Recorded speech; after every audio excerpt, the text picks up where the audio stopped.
साथ ही हर एम्प्लॉयज़ के लिए सैलरी बहुत ज़्यादा खास होता है। जब से केंद्र सरकार के द्वारा 8वां वेतनमान लागू करने का रास्ता साफ किया गया है, तब से मन में कई प्रकार का विचार चल रहा है। तो आज के इस वीडियोज में मैं आपको कंप्लीट इन्फॉर्मेशन दूंगा कि वेतन आयोग क्या होता है, वेतन आयोग किस प्रकार से वेतन का निर्धारण करते हैं, अब तक इंडिया में कितने वेतन आयोग आ चुके हैं, 7वां वेतन आयोग किस प्रकार से कर्मचारियों के लिए बहुत खास था, उसी प्रकार से 8वां वेतन आयोग जब आ जाएगा और कर्मचारियों के लिए जब यह लागू हो जाएगा उसके बाद वेतन में कितना ज़्यादा वृद्धि होगा, शिक्षा विभाग के शिक्षकों के लिए वेतन कितना ज़्यादा बढ़ने वाला है, इन सब के बारे में मैं आपको बताने वाला हूँ। और साथ में यह भी दिखाने वाला हूँ कि जब छत्तीसगढ़ राज्य में भी 2026 के अंत में 8वां वेतनमान लागू हो जाएगा, उसके बाद में वेतन में कितना ज़्यादा बढ़ोतरी होने वाला है। तो वीडियो को शुरू करने से पहले चैनल में नए हैं तो चैनल को सब्सक्राइब कर लीजिए, बगल में जो बेल का आइकन है उसको भी क्लिक कीजिए और वीडियो का अधिक से अधिक शेयर कीजिए। तो आइए दोस्तों, आज का वीडियो को शुरू करते हैं। वेतन आयोग पे कमीशन एक ऐसा प्रशासनिक निकाय है जिसका गठन केंद्र सरकार करती है अपने केंद्रीय कर्मचारियों के लिए। तो इसका कार्य यह है कि केंद्रीय कर्मचारियों का वेतन का संरचना किस प्रकार से होगा और तत्कालीन समय में या वर्तमान समय में महंगाई कितना बढ़ गया है, उसके अनुसार अपने कर्मचारियों को उस महंगाई के अनुसार एडजस्ट करने के लिए यह आयोग एक वेतन का निर्धारण करती है। तो इंडिया में अब तक 7 वेतन आयोग का स्थापना हो चुका है। अभी 2025 में 8वां वेतन आयोग का स्थापना किया गया है, जो यह देखेगी कि वर्तमान समय में महंगाई कितना बढ़ गया है और महंगाई के अनुसार कर्मचारियों का वेतन में कितना ज़्यादा वृद्धि किया जाए कि उस महंगाई के अनुसार कर्मचारी एडजस्ट कर पाएँ। तो इससे पहले 2016 में 7वां वेतन आयोग आया था, जहां पर 2.57 फिटमेंट फैक्टर के साथ में मूल वेतन के साथ गणना किया गया था। तो यह जो वेतन आयोग होता है यह मूल वेतन पर ही अगला मूल वेतन का निर्धारण फिटमेंट फैक्टर के अनुसार करती है। 2017 में छत्तीसगढ़ राज्य में 7वां वेतन मान लागू किया गया था। 7वां वेतन आयोग 2.57 के आधार पर मूल वेतन का निर्धारण किए थे। तो छत्तीसगढ़ राज्य में पुनरीक्षण वेतनमान जो 6वां वेतनमान लागू हुआ था उस पर 2.57 को मल्टीपल करने के बाद में 7वां वेतनमान के लिए मूल वेतन का निर्धारण किया गया था। तो साथियों, केंद्र सरकार के द्वारा हर 10 साल में वेतन आयोग का स्थापना किया जाता है और यह वेतन आयोग अपने साथ में एक नया वेतन का निर्धारण करती है और उसी के अनुसार उस वेतन का नाम 7वां वेतनमान 8वां वेतनमान हो जाता है। तो यहाँ पर चलिए देखते हैं कि छत्तीसगढ़ राज्य में भी अगर 8वां वेतनमान लागू हो जाता है, उसके बाद में यहाँ के लेवल 1 से लेकर के ऊपर जितने भी लेवल होते हैं उन लेवल के कर्मचारियों का मूल वेतन में कितना ज़्यादा वृद्धि हो सकता है।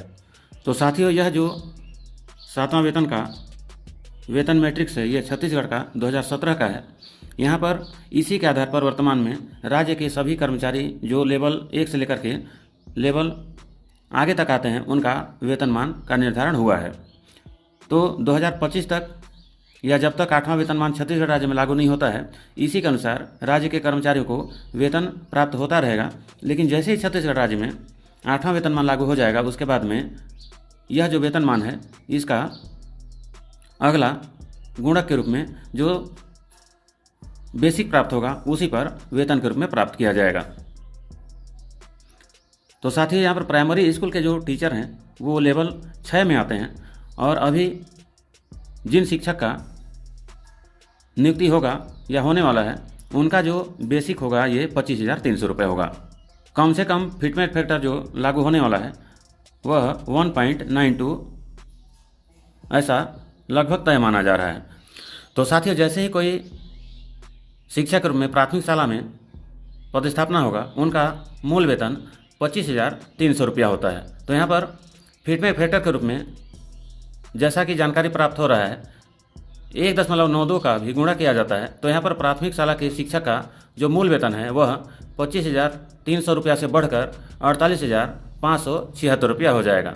इसी प्रकार से माध्यमिक शाला में मिडिल स्कूल के शिक्षक जिनका प्रारंभिक मूल वेतन 7वां वेतनमान के अनुसार 35,400 रुपया है, इनका भी अगर 1.92 के साथ फिटमेंट फैक्टर के साथ में गुणा कर दिया जाए तो उनका वेतनमान 67,968 रुपया हो जाएगा। इसी प्रकार से हाई स्कूल के या जो व्याख्याता होंगे उनका प्रारंभिक बेसिक 38,100 रुपया है, तो इनका भी 1.92 के साथ में गुणा कर दिया जाए तो इनका भी जो मूल वेतन होगा यह 73,152 रुपया हो जाएगा।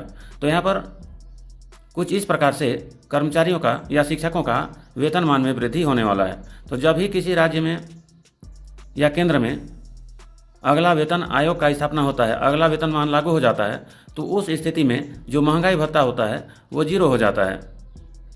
तो यहाँ पर इससे आप अंदाज लगा सकते हैं कि जब भी छत्तीसगढ़ राज्य में 8वां वेतनमान लागू होगा उसके तुरंत बाद जो महंगाई भत्ता है वो जीरो तो हो जाएगा, लेकिन जो मूल वेतन है वो पूरी तरह से बदल जाएगा और शिक्षकों का वेतनमान में भी लगभग 1/3 वृद्धि हो जाएगा। साथियों, इसी प्रकार से अगर फिटमेक फैक्टर में 2.08 का वृद्धि कर दिया जाए तो उस स्थिति में भी जो लेवल 6 के कर्मचारी होंगे जिनका बेसिक 25,300 रुपया है, उनका मूल वेतन 52,624 रुपया हो जाएगा। इसी प्रकार से मिडिल स्कूल के शिक्षक का जो मूल वेतन है 35,400, इसमें अगर फिटमेंट फैक्टर के रूप में 2.08 का गणना किया जाता है तो उस स्थिति में भी इनका जो मूल वेतन है वह 52,624 रुपया हो जाएगा। ठीक इसी प्रकार से लेवल 9 के कर्मचारी व्याख्याता जिनका मूल वेतन वर्तमान में 38,100 रुपया है, इनका भी अगर 8वां वेतनमान का निर्धारण करते हुए 2.08 का गणना किया जाए फिटमेंट फैक्टर के रूप में, तो उस स्थिति में इनका जो बेसिक है यह भी 79,248 रुपया हो जाएंगे। इसी प्रकार से अगर 2.86 का अगर गणना कर दिया जाए तो ऐसी स्थिति में भी 25,300 मूल वेतन के साथ में प्राइमरी स्कूल के सहायक शिक्षक का जो मूल वेतन है वो 72,300 रुपया हो जाएंगे। इसी प्रकार से माध्यमिक खंड के शिक्षक का अगर 8वां वेतनमान के अनुसार 2.86 के साथ गुणा किया जाए तो इनका भी जो मूल वेतन है वह 99,828 रुपया हो जाएगा। इसी प्रकार से हाई स्कूल के व्याख्याता का 38,100 जो मूल वेतन है, इसमें अगर 2.86 का गुणा किया जाए तो ऐसी स्थिति में इनका मूल वेतन 1,08,966 रुपया हो जाएंगे। लेकिन लगभग यह तय माना जा रहा है कि 8वां वेतनमान के रूप में 1.92 अर्थात 1.92 फिटमेंट फैक्टर के साथ में ही 8वां वेतनमान का गणना होने वाला है। लेकिन जब 8वां वेतनमान केंद्र सरकार के कर्मचारियों के ऊपर लागू हो जाएगा, 8वां वेतनमान आ जाएगा, उसके बाद में ही स्पष्ट होगा कि फिटमेंट फैक्टर 1.92 या 2.08 या फिर 2.86 को लागू किया जाएगा। लेकिन न्यूनतम फिटमेंट फैक्टर के रूप में भी अगर 1.92 को लागू किया जाएगा तो ऐसी स्थिति में भी शिक्षकों का वेतनमान में भी बहुत अच्छा खासा परिवर्तन हो जाएगा।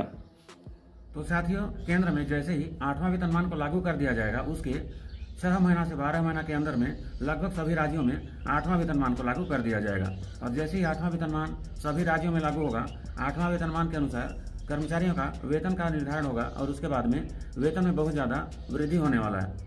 तो आज का यह जानकारी अगर आपको बढ़िया लगा तो वीडियो को आप अधिक से अधिक शेयर कीजिए। चैनल में नए हैं तो चैनल को सब्सक्राइब कीजिए।